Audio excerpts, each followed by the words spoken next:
नमस्कार, news track में आपका स्वागत है। मैं हूं योगेश मिश्र। इन दिनों उत्तर प्रदेश के मुख्यमंत्री गोरखपुर के मठ के मठाधीश हैं। योगी आदित्यनाथ उनका नाम है। योगी आदित्यनाथ गोरक्ष पीठाधीश्वर भी हैं। सियासत और धर्म आध्यात्म का ऐसा संगम बिरले ही देखने को मिलेगा। अब इन दिनों लोगों को यह समझ में आने लगा है कि गोरखपुर धर्म और आध्यात्म की भी धरती है। पर आपकी इस समझ को थोड़ा सा ठीक करना इसलिए जरूरी हो जाता है क्योंकि धर्म और आध्यात्म का रिश्ता गोरखपुर से बहुत ही पुराना है। सिर्फ उसका रिश्ता नाथ संप्रदाय से ही नहीं जुड़ता है। दुनिया भर में योग को फैलाने वाले परमहंस योगानंद का रिश्ता भी गोरखपुर से ही है। 20वीं सदी के वे सबसे प्रभावशाली योगी और आध्यात्मिक गुरुओं में से एक माने जाते हैं। उन्होंने पश्चिमी दुनिया में योग और ध्यान का प्रचार किया। अपनी प्रसिद्ध पुस्तक ऑटोबायोग्राफी ऑफ ए योगी के माध्यम से लाखों लोगों को उन्होंने प्रेरित किया। उनका जीवन एक आध्यात्मिक यात्रा थी जिसमें उन्होंने आत्म साक्षात्कार और दिव्य प्रेम के संदेश को फैलाने का काम किया। परमहंस योगानंद का जन्म 5 जनवरी 1893 को उत्तर प्रदेश के गोरखपुर में हुआ था। उनका वास्तविक नाम मुकुंद लाल घोष था। वह एक धार्मिक और आध्यात्मिक परिवार में जन्मे थे, जहां उनके माता पिता लाहिड़ी महाशय के शिष्य थे, जो स्वयं क्रियायोग के महान गुरु थे। बाल्यकाल से ही योगानंद का झुकाव आध्यात्मिकता की ओर था। उन्होंने कई योगियों और संतों से मुलाकात की, उनकी शिक्षाओं से गहराई से प्रभावित हुए। किशोरावस्था में ही उन्होंने अपने गुरु स्वामी युक्तेश्वर गिरी की शरण ले ली। युक्तेश्वर गिरी ने उन्हें क्रिया योग की शिक्षा दी।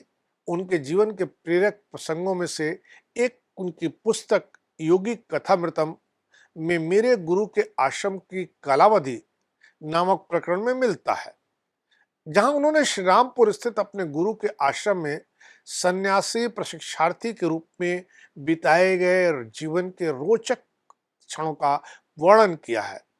योगानंद ने क्रिया योग की गहन साधना की। अपनी साधना के बल पर उच्च आध्यात्मिक चेतना प्राप्त की। वे स्वामी युक्तेश्वर गिरी के साथ कई वर्षों तक रहे। उनके मार्गदर्शन में आध्यात्मिक ज्ञान प्राप्त किया। 1915 में उन्होंने संन्यास लिया और उनका नाम योगानंद रख दिया गया, जिसका अर्थ ही होता है आनंद में लीन योगी। कुछ वर्षों तक उन्होंने भारत में विभिन्न स्थानों पर ध्यान और योग सिखाया, जिससे उनकी ख्याति बढ़ती चली गई। 1920 में योगानंद को अमेरिका जाने का अवसर मिला। वे बॉस्टन में एक धार्मिक सम्मेलन में भारत का प्रतिनिधित्व करने गए। उसके बाद उन्होंने पूरे अमेरिका में ध्यान, योग और आत्म साक्षात्कार पर प्रवचन देना शुरू कर दिया। जब योगानंद जी छोटे थे तो उनकी माता ने एक साधु से उनका भविष्य पूछने के लिए जिज्ञासा जाहिर की। उस साधु ने भविष्यवाणी की कि यह बालक एक महान संत बनेगा, पूरी दुनिया में योग का प्रचार करेगा। उनकी मां ने भी उन्हें आशीर्वाद दिया और कहा कि वे भगवान की सेवा के लिए ही जन्मे हैं। योगानंद जी के गुरु श्री युक्तेश्वर गिरी ने एक बार कहा कि ईश्वर की कृपा से कोई भी चीज संभव है।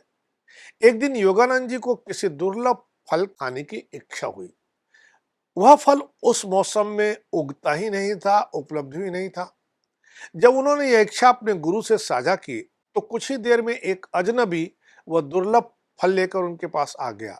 यह घटना योगानंद जी के लिए चमत्कारिक सिद्ध हुई और उन्होंने समझा कि भक्त के सच्चे संकल्प को ईश्वर अवश्य पूरा करते हैं। उन्होंने सेल्फ रियलाइजेशन फेलोशिप की स्थापना की, जिसका उद्देश्य योग और ध्यान के माध्यम से आत्म साक्षात्कार करने की प्रक्रिया को सरल बनाना था। योगानंद ने अपने जीवन का अधिकांश समय अमेरिका में ही बिताया। पश्चिमी दुनिया को योग एवं ध्यान की गहराई से परिचित कराया। उन्होंने 3 दशकों से अधिक समय तक अमेरिका में भारत की प्राचीन आध्यात्मिक शिक्षाएं प्रदान करने का कार्य किया। योगानंद की सबसे प्रसिद्ध कृति है ऑटोबायोग्राफी ऑफ ए योगी। 1946 में यह प्रकाशित हुई थी। यह किताब न केवल उनकी आत्मकथा है, बल्कि भारतीय योग परंपरा, योगियों और संतों के जीवन का भी विस्तृत वर्णन करती है। इस पुस्तक ने अनगिनत लोगों को प्रेरित किया है, जिनमें स्टीव जॉब्स, जॉर्ज हैरिसन ऐसे कई अन्य प्रसिद्ध हस्तियां शामिल हैं। यह किताब आज भी दुनिया भर में लाखों लोगों द्वारा पढ़ी जाती है, आध्यात्मिक खोज के मार्गदर्शन के रूप में स्वीकार की जाती है। योगानंद ने अन्य कई ग्रंथ भी लिखे, जिनमें प्रमुख रूप से God talks with Arjuna, the Bhagavad Gita और the second coming of Christ शामिल है। योगानंद ने क्रिया योग को अत्यधिक महत्व दिया, इसे आत्म साक्षात्कार का सबसे प्रभावी साधन स्थापित किया।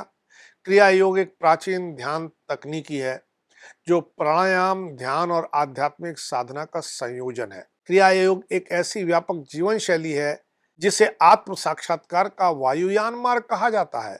यह तकनीक आंतरिक जागरूकता और आत्म साक्षात्कार के लिए महत्वपूर्ण है। उनका मानना था कि प्रत्येक व्यक्ति के भीतर दिव्यता विद्यमान है जिसे ध्यान और साधना से अनुभव किया जा सकता है। उन्होंने भगवान के साथ प्रेम में संबंध स्थापित करने पर जोर दिया, भौतिक और आध्यात्मिक जीवन के बीच संतुलन बनाए रखने की आवश्यकता जताई। उन्होंने वैज्ञानिक आधार पर ध्यान और योग की शक्ति को समझाया। योगानंद जी के लाखों अनुयायी उनकी क्रिया योग शिक्षाओं का अनुसरण करते हैं, उनसे अत्यधिक लाभान्वित हुए हैं। परमहंस योगानंद जी ने अपने अंतिम वर्ष अधिकांश एकांत में व्यतीत किए, जिसमें उन्होंने अपने लेखन कार्य को पूरा करने के लिए अत्यंत समर्पण और परिश्रम से काम किया। इस अवधि में उन्होंने भगवद गीता तथा जीसस क्राइस्ट के 4 गोस्पेल्स की शिक्षाओं पर अपनी विस्तृत टीका को पूरा किया। इसके अतिरिक्त उन्होंने अपनी पूर्व प्रकाशित किताबों जैसे विस्पर्स फ्रॉम इटर्निटी और योगदा सत्संग पाठमाला का पुनरावलोकन भी किया। आज परमहंस योगानंद जी के बारे में जानकारी देने वाले स्रोतों की बढ़ती हुई विविधता के कारण कई बार यह सवाल खड़ा कर देते हैं किस प्रकाशन में उनके जीवन और शिक्षा को यथार्थ रूप में प्रस्तुत किया गया है।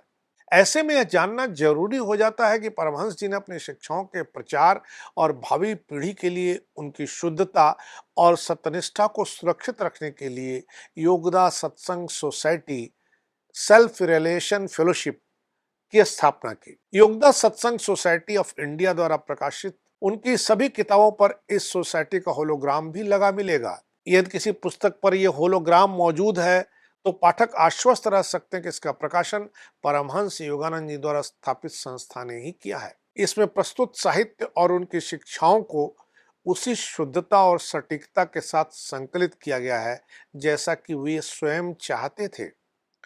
2017 में भारत के प्रधानमंत्री नरेंद्र मोदी ने नई दिल्ली में एक विशेष समारोह के दौरान 7 मार्च 2017 को परमहंस योगानंद को श्रद्धांजलि अर्पित की।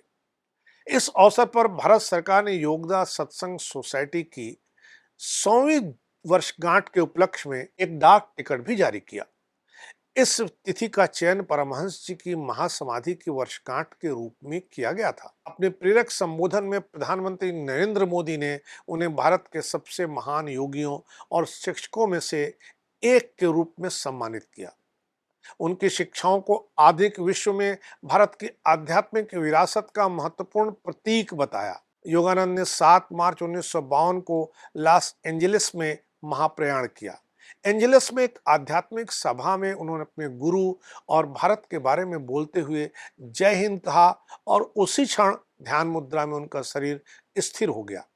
यह कहा जाता है कि उनके शरीर में कई दिनों तक कोई विघटन ही नहीं हुआ, जिसे एक अद्भुत आध्यात्मिक घटना आज भी माना जाता है। उनके अनुयायी मानते हैं कि उन्होंने अपनी इच्छा अनुसार महासमाधि प्राप्त की। परमहंस योगानंद एक ऐसे संत थे जिन्होंने योग और ध्यान के माध्यम से आत्म साक्षात्कार की राह को सरल बनाया।